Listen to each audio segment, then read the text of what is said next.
What's up everybody and welcome to the channel. In today's video I am finally getting to do a comparison that so many of you and myself have been wanting to see filmed. 2024 Audi RS3 versus the 2024 BMW M2. Now as tested, both of these cars MSRPs are $65,000.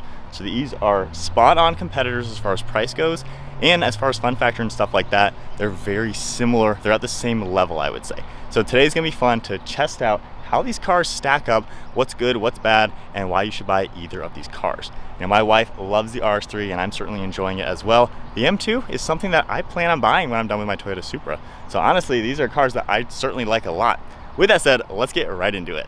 Starting off with the performance of each of these cars, for the BMW M2, you're gonna find the S58 engine, which is a twin turbocharged 3-liter inline 6-cylinder. This makes 453 horsepower with 406 pound-feet of torque, paired either to the 8-speed automatic or a 6-speed manual transmission. The M2 is only rear-wheel drive. 0 to 60 is about 3.9 seconds with the manual, closer to 3.5 for the automatic, and then it tops out at 177 miles per hour with a curb weight at 3,800 pounds. Over on the Audi RS3, this utilizes a single turbo 2.5-liter inline 5-cylinder with 401 horsepower and 369 pound-feet of torque. This has a 7-speed dual-clutch transmission, quattro all-wheel drive. Curb weight is around 3,600 pounds, and it's been tested 0 to 60 in about 3.3 seconds, topping out closer to 155 miles per hour. And then for the brakes, you're gonna get a massive 6-piston brake caliper up front with a ventilated and drilled front rotor. The M2 is also going to feature a massive set of ventilated and drilled front rotors with a 6-piston caliper as well. Now when we look at styling for each of these cars, both cars have been met with some controversy. Not everybody is the biggest fan of the newest M2. It definitely has a more squared off front end. You still have those traditional kidney style grills, LED headlights. Personally, I like it a lot. I think it looks really sporty, really new. The RS3, once again, not everybody likes it with the massive grille. However, once you lower it a little bit, it does look pretty sporty and very aggressive. So looks certainly subjective. They're both smaller looking cars. Of course, the sedan has a nice overall design to it. And then over on the coupe, a little bit more squared off. I do like how both cars have pretty wide fender flares, giving them kind of a wide body appearance. You can see just how wide the M2 is towards the rear. Cool looking design for the LED taillights, then a lot of squares in the rear bumper, making it, look maybe a little bulky. On the RS3, you can also see the very wide fender flares, especially up in front. Not quite as interesting looking, I would say, in the back. However, both cars, honestly, in my opinion, both look very sporty. Now for the interior on the Audi RS3, you have a nice leather steering wheel with the perforations and then a digital gauge cluster. You are able to adjust the design. Going into different drive modes, you can adjust it a little bit. And then of course, as you would expect, there's all sorts of different information up and top. You also have the full screen navigation. You have that virtual cockpit, which is a really cool touch to see. Infotainment, pretty simple and normal as you'd expect. Big tiles, very easy to use with the touchscreen. Shortcuts over on the left side, and physical climate controls with the nice toggles below it. You have storage down below, a little bit of piano black in here. There is genuine carbon fiber on the dashboard, and then you have Alcantara and stitching on the door panels with ambient lighting. And then these are the Napa leather seats with the honeycomb stitching. So pretty nice interior, a little bit of plastics on the dashboard, so a little bit of a cheaper feeling to the upper portion of the doors as well. But overall, this is a pretty nice place to be with a good use of materials and pretty good sizing. Moving over to the BMW M2, you got a nice smooth leather steering wheel with the contrast stitching, and then a digital infotainment screen as well as gauge cluster. You can configure this a little bit. You have different items you're able to have in the center screen, kind of like you saw over on the Audi RS3, just a little bit different layout. And then when you mess with your drive modes, which you have over here, you can tap the M mode, and then you have a few different designs and layouts just to give you a cool look. You can also quickly go into your drive modes, just like on the RS3, tapping those buttons. Center infotainment screen, this is all one giant piece. For climate, it's all in the screen, which I'm not the biggest fan of. I do prefer the physical buttons. However, this isn't the worst thing to get used to. It's a nice screen overall. Big tile, so it's also easy to use. I just think the Audi does take the win for having physical climate controls, which is a better touch. You have on this particular spec just some gloss black and silver. Carbon fiber is available. Then you have a spot right here you can open up for your cup holders. controls down below. You have some blue stitching. This particular spec does have a synthetic leather material.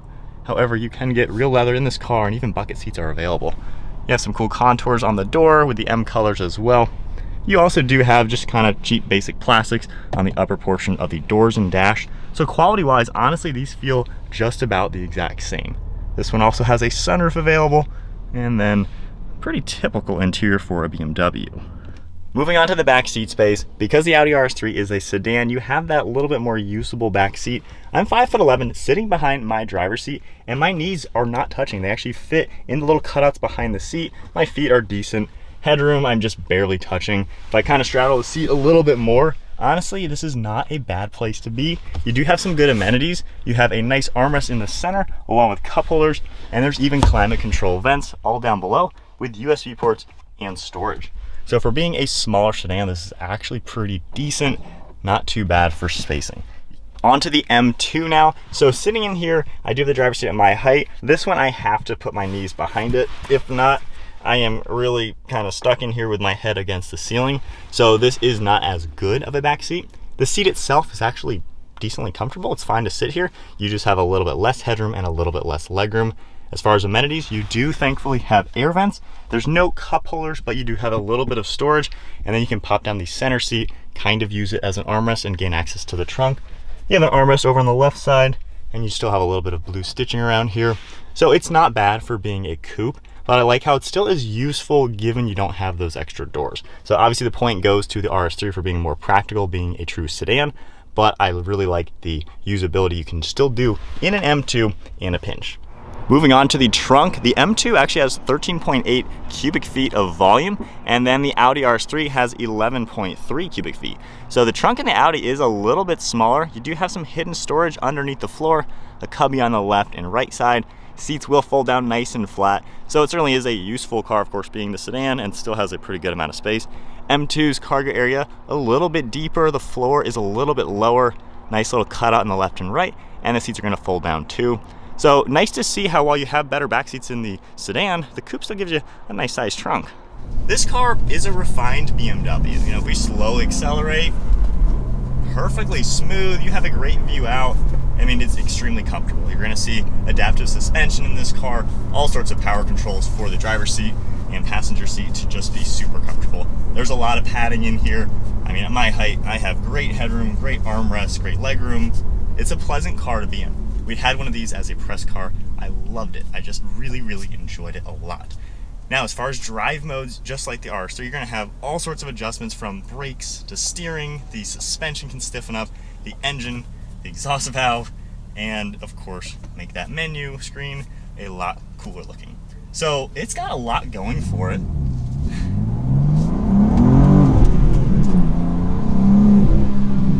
There's a lot of drama to it, giving it some gas. And when we had this as a press car, we launch controlled, ripped on it like crazy. This one only has 100 miles or so we can't go crazy with it. But when you're in this, it puts a smile on your face. It is tight feeling. While it does weigh a little bit more, that S58 motor carries the weight so well, is a true powerhouse. Now there is a little bit of turbo lag in the lower RPM you're gonna feel. But being able to row through the 6-speed manual, to me, is a huge plus. You gotta get closer to 4,000 to start getting the power out of it, but it is fun to drive. This car, it feels like a serious sports car. The manual, like my manual Toyota Supra, it's a little bit tighter feeling, so this kind of has that rubbery BMW shifter feel to it. It's not the greatest, but it's certainly not the worst, and still a heck of a lot of fun to drive. Now, getting this car onto some roads with some turns and playing more with it, hitting the big bump, yeah, it is pretty stiff feeling, but it's still not backbreaking. Like, you can still drive in the full-on M mode and be pretty comfortable. I like how it's still a normal, like, luxury car at the end of the day. However, it tightens up when needed for the performance driving. It's not gonna be backbreaking, but it's still gonna give you the confidence going in the turns and being able to go really fast and just have that low center of gravity, no body roll and things like that. With the brakes, even in the sport mode, just a mild slowing down, those things work really well. So more fun driving. The steering is really direct. Those brakes definitely work great.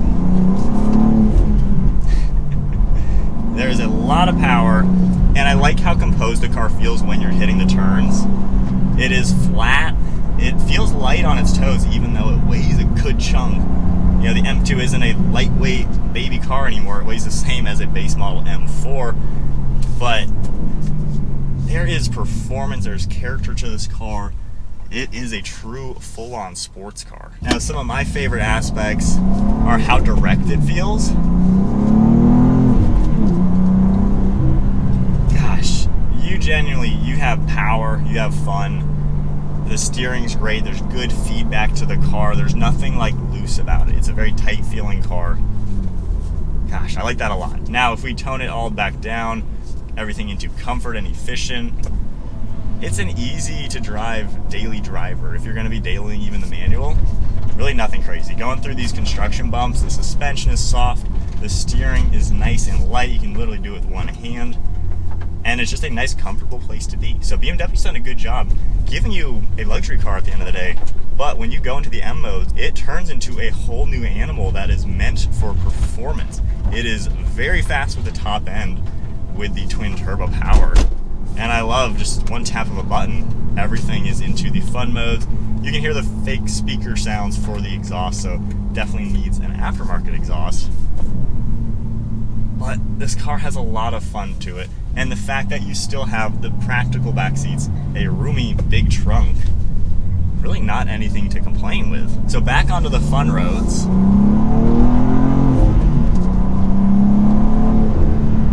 The engine just keeps pulling and pulling. And at higher speeds, the car, once again, is confident and flat. The seats are roomy. There's definitely some space for my height and my size. However, the bucket seats will hold you tighter. But, you know, this is a car you can still whip it around the turns. You feel pretty locked into the seat as well. And when you come out of a turn, but it is just so much power and so much fun. Harder around this turn now.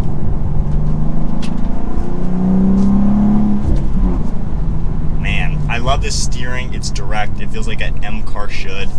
Now into the Audi RS3. So already there's a significant difference with how it just sits in here, a sedan versus a coupe. This is a lot more open feeling. The roof is more bubbly. There's more headroom.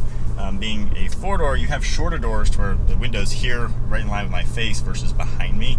You also aren't really sitting down into the car as much. Not to say you aren't. These RS seats are really comfortable. They are a nice bucket seat. However, in the M2, you're sinking a little bit more deep into the car. So there's definitely fundamentals that are different between a coupe and a sedan in general. You know, if we go into comfort, it's really nice and refined in here. I have no problems with the normal daily driving aspects. This suspension is so smooth. It is quiet, and obviously my car does have modifications to it, so we won't compare the extra noises this car makes when the valve is open. But this is a comfortable, relaxing, refined car. I really like the upgrades Audi did to this car to give it those expensive car feelings. And both the M2 and this, they ride like nice cars. And for 65 grand, you should expect a nice riding car, and you get that in the RS3. Now the dual clutch is a little bit more clunky in the slow speeds comparing it to the automatic available in the M2. However, you know, you compare a manual to this, they're kind of similar in that slow speed to where you feel them. Obviously you're doing it yourself in the manual, but you feel a little bit of that in the RS3. Onto the construction now, hitting the bumps and stuff, just like the M2, nothing backbreaking, perfectly comfortable. I mean, this is a nice refined car. Now, with this one, we go one button, RS individual, just like the M2 with the two toggles, you have the RS button right here. And RS performance, that's this car's most performance one. Instantly, the suspension is significantly harder. I think both this and the M2, I'd say they both kind of feel the same. I think this car actually gets a little bit stiffer when you're in the RS performance mode. It feels a little more tight, I would say. And the lighter weight might kind of aid in that. This is a little bit more bouncy over the bumps, probably due to that lighter weight and stiffer suspension setup. So it's a little bit different already, just starting to get onto this fun road. Now, with the dual clutch, of course, lightning quick gear changes, all-wheel drive gives you plenty of traction. In this mode, the steering is also tighter. It's not quite as tight feeling as the M2. I do prefer prefer that in the BMW. However, the actual car turning when I'm turning, it turns really well. This car does handle very well. I just would like a little bit stiffer steering feel and a little bit better feedback. Being a front-wheel drive, all-wheel drive system, it's biased obviously. You can kind of feel a little bit of that when we power out of a turn. Nonetheless though,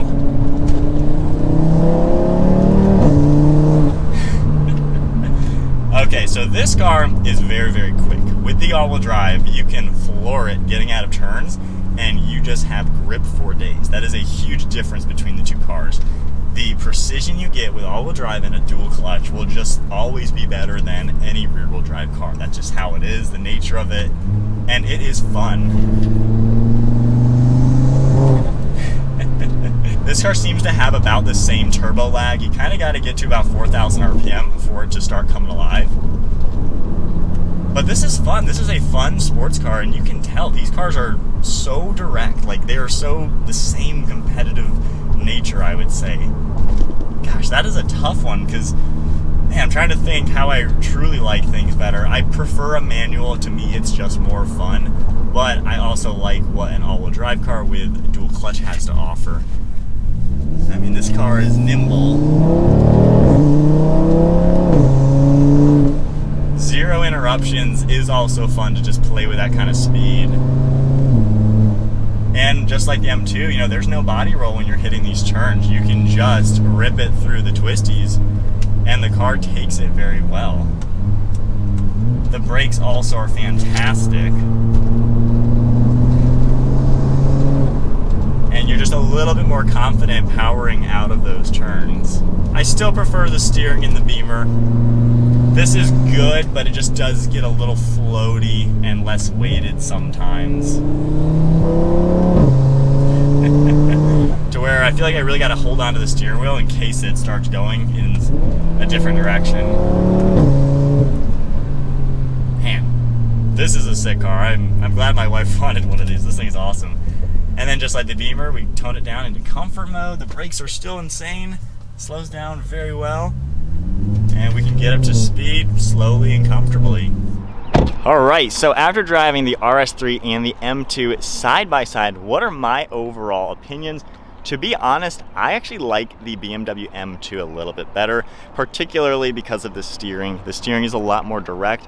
The Quattro all-wheel drive is a front-wheel drive biased all-wheel drive system, to where when you are powering out of turns, there's an input, and I'm not the biggest fan of that. A little bit of a torque steer feel to it. So I really wish this was a rear-wheel drive biased all-wheel drive. I think that would enhance the car, kind of like how the BMW M3 is. So for me, this is the car that I would absolutely buy. Again, I own the manual Toyota Supra, and probably next year or so, I'm planning to sell it to buy the M2 anyways. So I like this car. This is my wife's car. She loves all-wheel drive. She likes the safety of it. She likes the inclement weather use of all-wheel drive. She likes a four-door sedan due to the practicality. She couldn't care less about a manual. So for her, the dual clutch she likes a lot. Reminds her a lot of my old GTR. So it has that kind of raw feeling, but still gives you the ease of having a normal automatic at the same time. If you love a manual and you only need the back seats every now and then, I would go for the M2 just because the handling is a little bit more spot on. Even though the car weighs more, you don't really notice it. It just feels more fun to play with. But I can't argue with the RS3's launch control. The launch in this car with the all-wheel drive, this thing is nasty. This thing rips. It is faster feeling. Even if that car's got more power, this car feels way faster just because it is power, power, power because of the traction and the lightning quick dual clutch. So these cars, in my opinion, very, very spot on, direct competitors. It just comes down to manual, all-wheel drive, four doors. Of those three, what is the most important to you? From there, pick which one you want. So I hope you guys enjoyed me comparing the RS3 to the M2. I like both of these cars a lot. I'm not trying to be biased towards cars that I own and will eventually own. These cars are the best for the money. There's nothing better than these two for what they offer. I'll see you guys in the next video.